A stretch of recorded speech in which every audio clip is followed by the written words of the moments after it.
인사 좀 나누시죠. 하나님 말씀을 사랑합시다.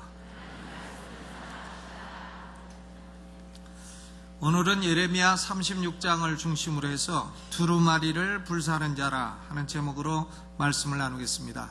21세기에 들어오면서 영적으로 두드러진 현상 가운데 하나는 무신론자들의 서적이 많이 팔린다는 겁니다. 그들은 성경을 공격합니다. 2006년도에 영국의 유명한 생물학자인 리차드 도킨스라고 하는 사람이 God Delusion, 신의 미혹이라 하는 아주 못된 책을 썼습니다. 이 책이 150만 부가 인쇄되었고 31개국 언어로 번역이 되었습니다. 우리나라 말로도 번역이 되어 우리나라 젊은이들에게 이 책이 읽히고 있습니다. 그의 사상의 핵심은 이것입니다. 초자연적인 창조자는 존재치 않는다. 살아있는 신에 대한 믿음은 사기요 미혹이다. 한 사람이 미혹되면 정신 이상자라 하지만 많은 사람이 미혹되면 종교라 한다. 자녀에게 종교를 가르치는 것은 자녀 학대다. 종교는 전쟁과 편견과 모든 악의 근원이다. 이런 아주 못된, 별 영양가도 없으면서 못되기만 한 이런 사상을 이 사람이 책에 기록을 했습니다. 그의 사상은 하나님 말씀을 파괴하려는 생각에 불과합니다. 그는 불쌍하고 가련한 자입니다. 그런데 그가 하나님 말씀을 파괴한 첫 번째 사람이 아닙니다. 그보다 2600년 이상 훨씬 앞선 시대에 유다왕 여호야김이 그의 영적인 조상입니다. 여호야김, 앙들의 김, 여호야김은 주전 608년에 25세의 나이로 왕이 되어서 예루살렘에서 11년간을 통치를 했습니다.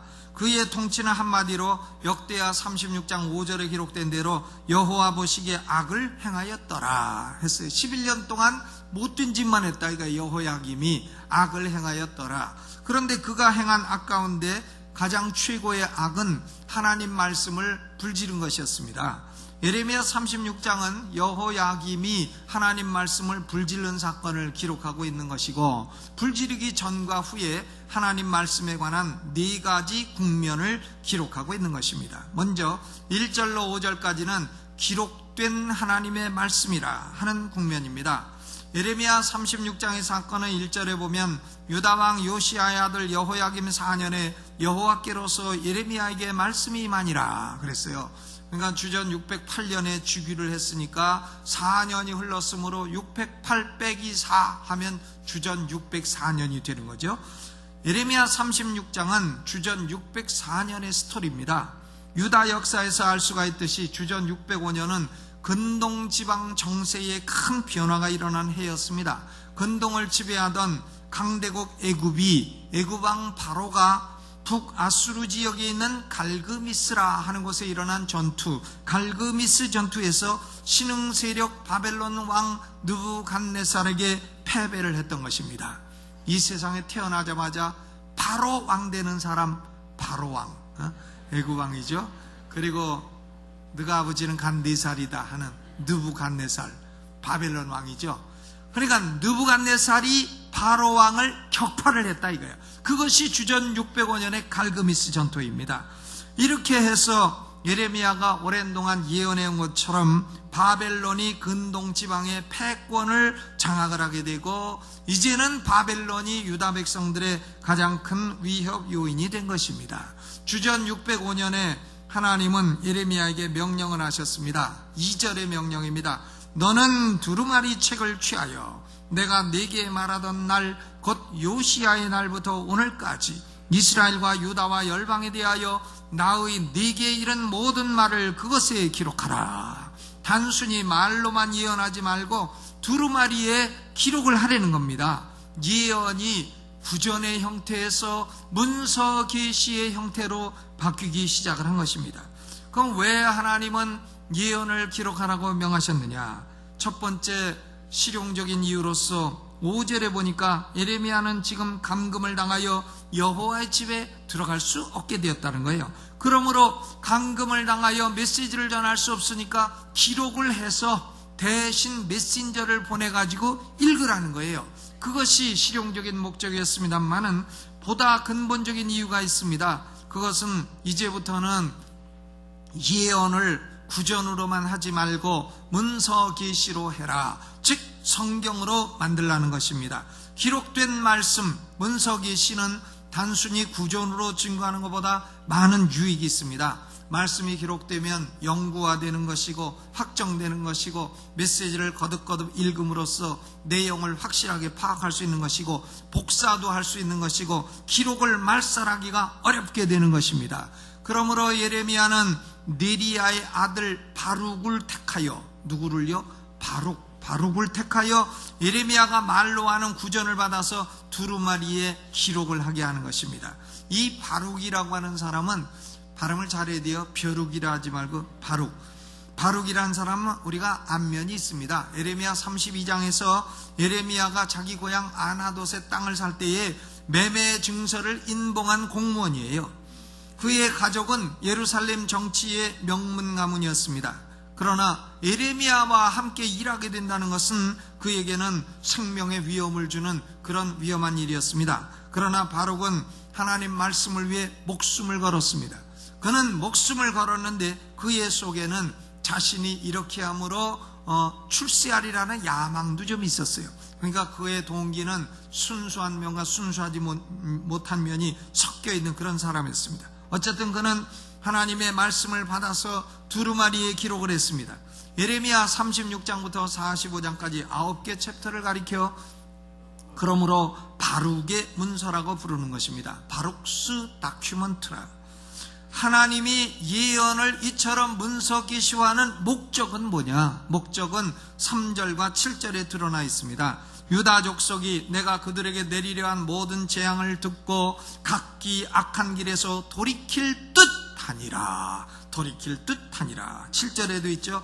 그들이 여호와 앞에 기도를 드리며 각기 악한 길에서 떠날 듯하니라. 떠날 듯함으로 예언을 문서로 기록하신다는 겁니다. 떠날 것이다 이렇게 돼 있지 않고 떠날 듯하다 한 거 보니까 안 떠날 듯도 하다. 50%다 이렇게 말씀을 하신 거죠. 하나님의 메시지는 심판과 재앙의 메시지요, 무서운 것이지만 하나님은 심판하시기 전에 다시 한번 문서로서 회개를 촉구하시는 것입니다. 그렇게 해서 용서하시고 구원하기를 원하시는 것입니다. 여기에 하나님의 사랑이 있고 하나님의 본심이 있는 것입니다. 여러분, 이 세상은요, 사람들이 막 죄를 짓고 삽니다. 제멋대로 죄 짓고 살아요. 그래도 하나님이 모르시는 줄 알고. 그런데 우리가 알아야 될 것은 하나님은 한 날을 딱 정해놓으셨다 그랬어요. 한 날을 정해놓으시고 정해놓으신 심판장이신 예수 그리스도로 하여금 만민을 심판하게 하셨습니다. 그것을 가리켜 우리가 최후의 심판이라, 보좌에 앉아서 심판하시기 때문에 그것을 가리켜 백보자 심판이라 이렇게 말하는 것입니다. 그 사람들은 심판을 받을 거예요. 자신의 죄에 대한 심판을 받습니다. 그런데 하나님이 심판하시기 전에 우리에게 문서 계시를 보내셨어요. 그 문서 계시가 바로 성경입니다. 왜 성경을 이처럼 하나님의 말씀을 문서 계시로 만들어 주셨느냐? 이것을 읽고 죄를 회개하고 돌이켜 죄사함 받고 영생을 얻고 최후의 심판에 지옥 보내는 심판을 받지 말고 상급의 심판만 받아서 영원토록 상받고 살라고, 그런 목적으로 우리에게 문서 계시를 주신 줄로 믿습니다.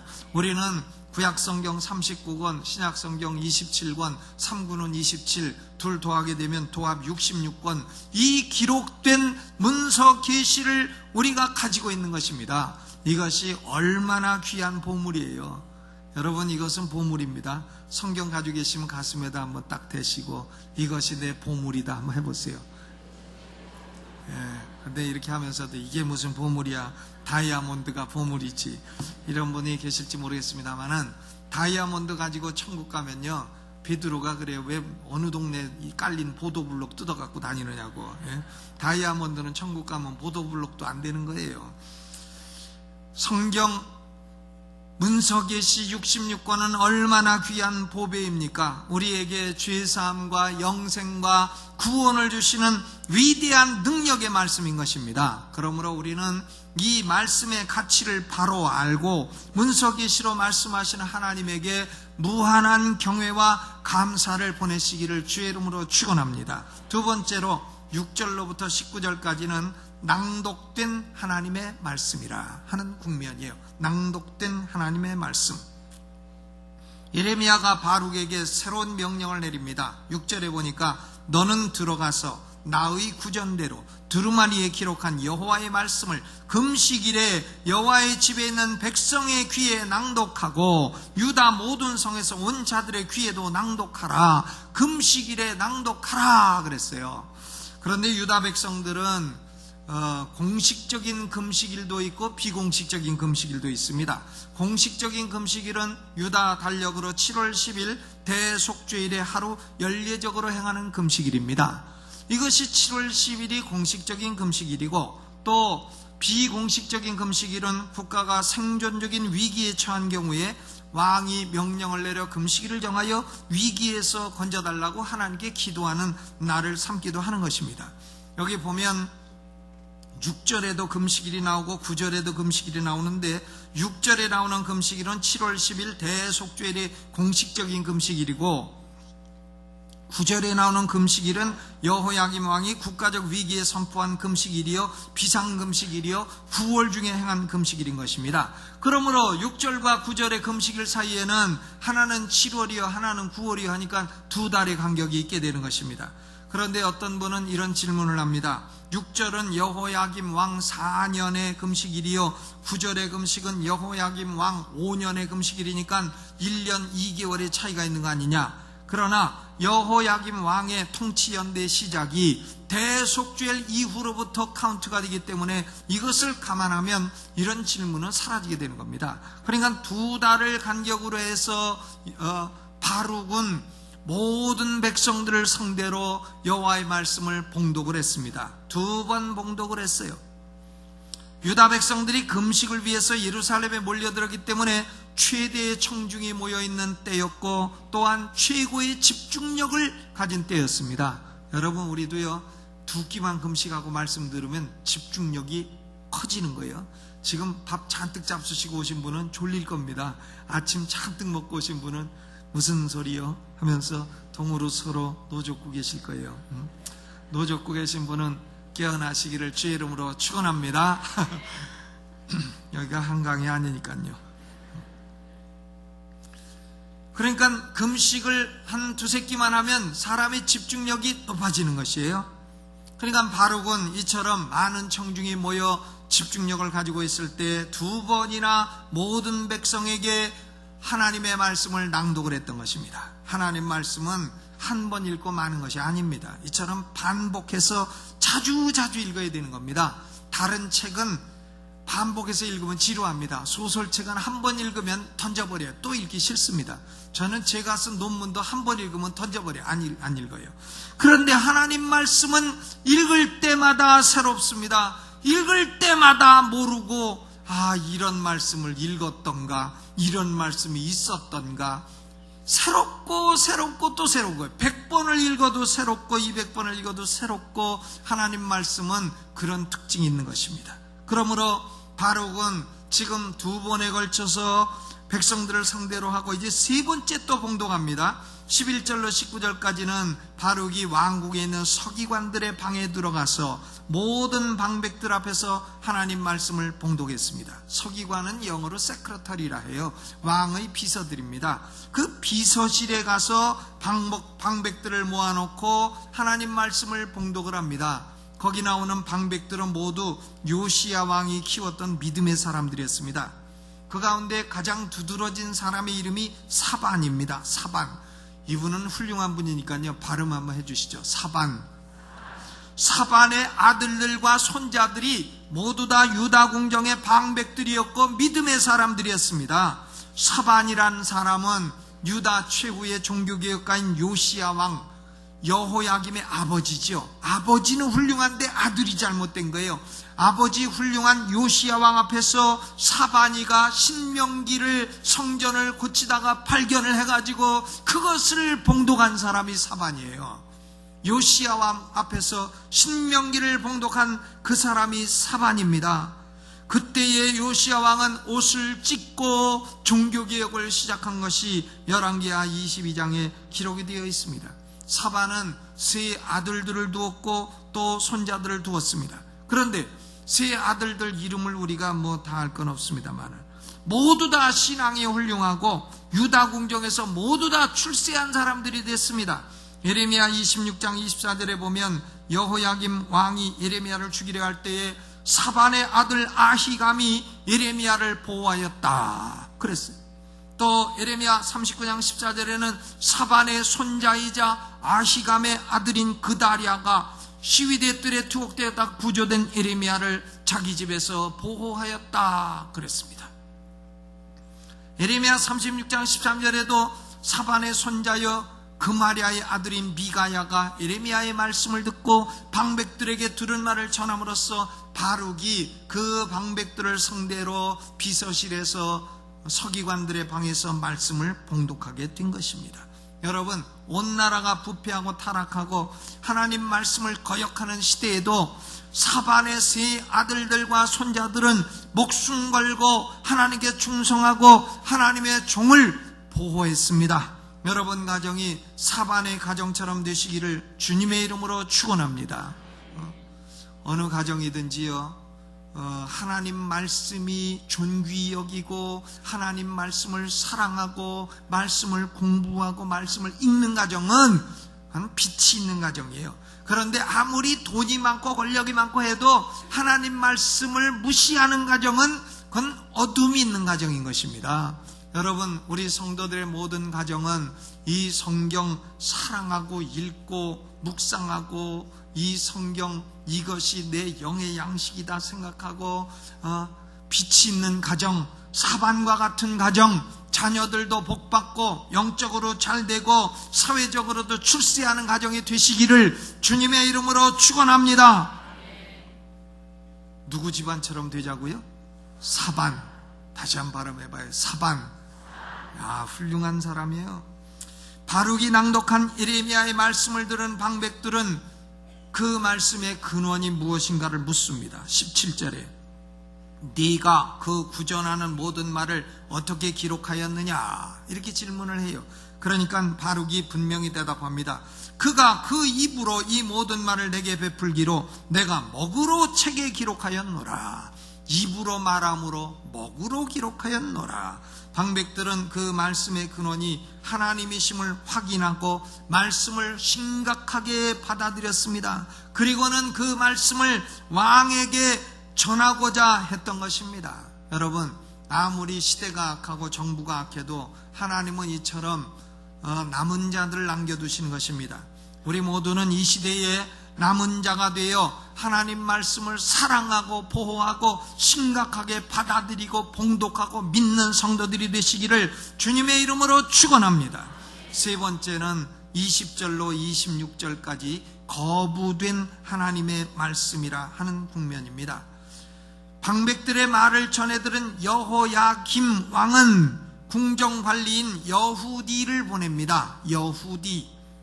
그리고 두루마리를 가져오게 합니다. 여후디는 그 이름에서 알 수 있듯이 외국인이에요. 그는 불신자입니다. 그 여후디가 하나님 말씀을 낭독하면 여호야김 왕은 소도로 그것을 베어버립니다. 두루마리를 탁탁 베어가지고 화롯불에다가 조각조각 던지는 거예요. 던져가지고는 결국은 온 두루마리를 다 불태워버렸습니다. 하나님 말씀에 대한 경멸과 분노가 그의 마음속에 가득합니다. 고의적으로 하나님 말씀을 파괴하되 천천히 오랜 동안 파괴합니다. 여러분, 우리가 짐승을 죽여도 전기 쇼크로 탁 죽여야지 짐승도 막 한동안 우리나라 사람들 개 잡듯이 그렇게 잡으면 그건 동물 학대에 해당이 되는 거예요. 그런데 하나님 말씀을 설사 자기가 안 믿는다 해서 파괴해도 한꺼번에 탁 던져 넣는 거하고 소도로 탁탁 싹 잘라가지고 던져 태우는 거하고 얼마나 그 태도에 차이가 있어요. 둘 다 나쁜 놈이지만 이렇게 참 천천히 잘라서 태우는 이 여호야김 마음속에는 얼마나 악의가 가득하냐 이거예요. 이 사람은 아마도 두루마리를 불에 태워버리면 하나님 말씀이 사라질 것이라는 미신적인 생각을 가지고 있었을지도 모릅니다. 열왕기하 22장 11절에 사반이 읽은 하나님 말씀을 듣고 옷을 찢은 자기 아버지 요시야 왕과는 얼마나 다른 모습이에요. 예레미야 36장 24절에는 여호야김 왕과 그 신하들이 이 모든 말을 듣고도 두려워하거나 그 옷을 찢지 아니했다 그랬어요. 자기 옷은 찢지 아니하고 도리어 하나님 말씀 두루마리를 찢어 불태웠다. 이게 누구라고요? 여호야김. 경건한 방백들이 말립니다. 폐하, 그렇게 하지 마옵소서. 그래도 경건한 충신들의 말을 듣지 않습니다. 그리고는 악한 불신자 신하들과 짝이 되어서 하나님 말씀을 파괴하고 바룩과 예레미야를 체포하라고 명령을 내립니다. 하나님 말씀뿐만이 아니라 말씀을 전하는 전달자까지도 파괴하려 합니다. 오늘날은 신학자들 가운데 소위 고등비평이라는 방법론을 쓰는 사람들이 있어요. 성경을 연구하는데 어떤 방법을 쓰든지 상관없습니다만은, 그러나 그들은 그 방법을 써가지고요 하나님 말씀을 조각조각 냈습니다. 그리고는 하나님 말씀의 근본을 파괴해버렸습니다. 이들은 여호야김 왕의 자식들이에요. 그런데 하나님 말씀을 전한다는 복음주의 설교자들도 하나님 말씀의 핵심인 하나님의 주권을 거부하거나 잘라냅니다. 로마서를 설교를 안 해요. 요들은 여호야김 왕의 사돈의 팔촌이에요. 하나님 말씀을 거부하고 파괴한 여호야김 왕의 결국은 30절입니다. 30절은 찾아서 읽어보시죠. 30절 시작. 그러므로 나 여호와가 유다 왕 여호야김에 대하여 이같이 말하노라. 그에게 다윗의 위에 앉을 자가 없게 될 것이요, 그 시체는 버림을 입어서 낮에는 더위 밤에는 추위를 당하리라. 시체가 낮에 더우면 얼마나 덥고 밤에 추우면 얼마나 춥겠어요. 그럼에도 불구하고 이것은 뭘 말하는가 하면 그의 시체는 매장을 받지 못했다는 걸 말하는 겁니다. 죽어도 매장해주고 장례 치러줄 사람도 없었다는 걸 말하는 거예요. 여호야김 왕은 결국은 이처럼 자기 후손 중에는 왕이 없고 자기도 죽어 그 시체조차 버림받는 이런 신세가 된 것입니다. 여러분, 하나님 말씀을 이처럼 파괴하고 거부하는 것은 결국은 스스로를 해치고 저주하고 파괴하는 것입니다. 27절로 32절은 다시 기록된 하나님의 말씀이라 하는 국면입니다. 다시 기록된 하나님의 말씀. 여호야김이 두루마리를 불사른 후에 하나님은 어떻게 반응하셨습니까? 여호와의 말씀이 다시 예레미야에게 임하였습니다. 28절에 너는 다시 다른 두루마리를 가지고 유다 왕 여호야김의 불사른 첫 두루마리의 모든 말을 기록하라. 모세가 십계명을 던져 깨뜨려도 하나님은 다시 십계명을 내려주셨고, 또 여기 여호야김이 두루마리를 다 불살라 버려도 하나님은 다시 다른 두루마리로 말씀을 기록하게 하셨습니다. 거기다 32절에 보면 그 외에도 그 같은 말을 많이 더하였더라. 원래 말씀에다 더하여서 기록하게 하셨다는 겁니다. 여러분, 하나님 말씀은 물리적으로 파괴하고 거부하면 더욱 확산되는 특징이 있습니다. 종교개혁가들 가운데에는 윌리엄 틴데일이라는 사람이 있어요. 우리는 종교개혁가 하면 보통 마르틴 루터나 존 칼빈이나 울리히 스윙글리나 이런 사람들을 알고 있습니다만은, 윌리엄 틴데일도 마르틴 루터와 같은 시대에 태어난 사람이에요. 15세기 말 영국 웨일즈에서 태어났습니다. 그런데 그가 보니까 그는 한 가지 문제의식을 갖고 있었어요. 그가 가진 문제의식은 뭐였냐면 성경은 어이하여 평민들이 읽을 수 없는 라틴어로 기록이 되어 있느냐 이거예요. 그래서 신부가 라틴어로 뭐라고 봉독을 하면 백성들은 하나도 못 알아듣는 거예요. 신부도 몰라요. 저도 모르는 거 그냥 읽는 거예요. 너도 몰라 나도 몰라 다 같이 몰라. 성경 봉독을 해도 너도 몰라 나도 몰라 다 같이 몰라. 이것이 라틴어 성경이에요. 그러니까 윌리엄 틴데일은 이것을 한탄하여 어떻게 하면 평민들이 읽을 수 있는 영어로 번역을 할까, 이래가지고 그가 영어로 성경 번역을 시작을 했습니다.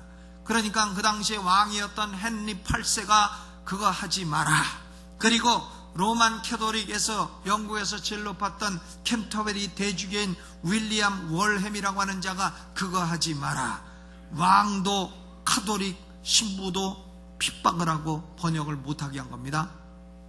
그러나 그는 번역을 시작해서 1525년에 첫 영문판 신약 성경을 만들었어요. 이것이 틴데일 성경인데, 그런데 하도 핍박하니까 그는 독일로 피신해버렸어요.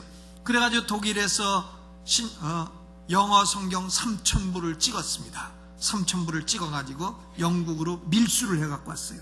그러니까 영국 사람들이 성경을 영어로 읽고 이게 하나님 말씀인데 신부들이 사기쳤구나, 이것을 다 알게 되는 거예요. 그러니까 캔터베리 대주교가 그 성경을 다 걷어들여가지고 윌리엄 월햄이라고 하는 자가 불질러 버렸습니다. 그걸 불질렀는데도 성경이 또 남아있는 거예요. 그러니까 월햄이 물어봅니다. 남은 성경이 있느냐 하니까 장사꾼 하나가 있나이다. 누가 가지고 있느냐? 윌리엄 틴데일이가 가지고 있습니다. 그것을 다 사가지고 오너라 하니까 이 장사꾼이 그게 좀 비쌉니다. 비싸도 상관이 없느니라 다 사라, 이래가지고요 틴데일은 남은 성경을 이 캔터베리 대주교 윌리엄 월햄에게 비싼 값을 쳐가지고 팔았습니다. 그래서 그는 그것을 다 사가지고 불질러 버렸어요. 그런데 윌리엄 틴데일이는 비싸게 팔은 성경값 가지고 또 성경을 엄청나게 더 찍어가지고는 영국에다가 더 많이 들여보냈어요. 그래가지고 결국 신부도 막을 수 없고 왕도 막을 수 없고 영국왕 헨리 8세도 결국은 그가 개신교에 굴복하고 1534년에 수장령을 발표해서 영국도 개신교 국가가 된다, 이렇게 했던 것입니다. 여러분, 윌리엄 틴데일은 화형을 당했습니다마는 영국왕의 눈을 열어주소서라고 하는 그의 임종기도는 응답이 되어서 결국 1611년에 킹 제임스 버전 영어 성경 가운데 최고의 성경이 탄생을 하게 된 것입니다. 이제 결론을 맺습니다. 여러분, 가문은 성경을 사랑하고 받아들이고 봉독하는 사반의 집안이 되시렵니까? 아니면 성경을 거부하고 불태운 여호야김의 집안이 되시렵니까? 사반입니까? 여호야김입니까? 사반이에요. 성경을 사랑하고 번역하고 반포하고 배포한 윌리엄 틴데일이 되시렵니까? 아니면 성경을 불지른 윌리엄 월햄이 되시렵니까? 누군지 못 따라 하시네. 틴데일이 되셔야죠. 틴데일. 한번 해보세요. 틴데일. 말씀을 증거하고 봉독하여 믿도록 한 바룩이 되시렵니까? 말씀을 봉독하여 파괴하게 한 여후디가 되시렵니까? 누굽니까? 바룩. 우리는 틴데일은 어려우니까 세 글자니까 잊어먹고, 우리는 성경에 있는 사반과 바룩처럼 말씀을 사랑하고 봉독하고 읽고, 그래서 시편 119편 165절에 있는 대로 주의 법을 사랑하는 자에게는 큰 평안이 있으리니 저희에게 장애물이 없으리로다. 아멘. 여러분, 마음에 평안치 못하면요, 평안치 못하고 속이 자꾸 뒤꿀듯 하는 분은 제가 가르쳐 드릴 테니까 하세요. 지금부터 이 성경을 가지고 읽기 시작하세요. 그리고 성경을 사랑하세요. 일주일만 읽고 사랑해도 마음에 큰 평안이 오고 인생의 장애물은 없어질 것입니다. 시편 119편 165절 주의 법을 사랑하는 자에게는 큰 평안이 있으리니 저희에게 장애물이 없으리로다. 아멘. 큰 평안이 임하시는 사반의 집안 같은 성도의 가정이 되기를 주님의 이름으로 축원합니다. 이 말씀 생각하면서 오른손 들고 주여 한번 크게 부르고, 하나님, 우리 가정이 사반의 집안처럼 우리 자손들이 다 출세하고 다 믿음의 사람들 되게 하시고 믿음의 용사들이 되어 하나님 말씀을 봉독하고 사랑하고 반포하는 가정이 되게 하여 주옵소서. 주여 한번 크게 부르고 통성으로 기도합니다. 주여! 하나님, 우리 아버지여, 오늘 우리는 말씀을 사랑하고 말씀을 보호하고 주의 종을 보호한 사반의 집안처럼 되어 하나님, 우리의 자손들 다 믿음의 사람들로 살아가게 하시고 하나님이 축복하시는 사반의 가정같이 되게 하여 주옵소서.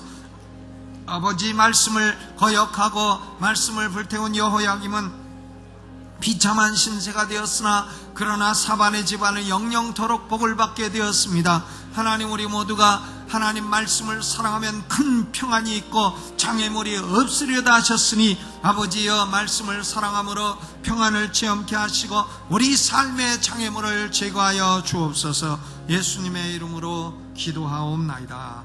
아멘.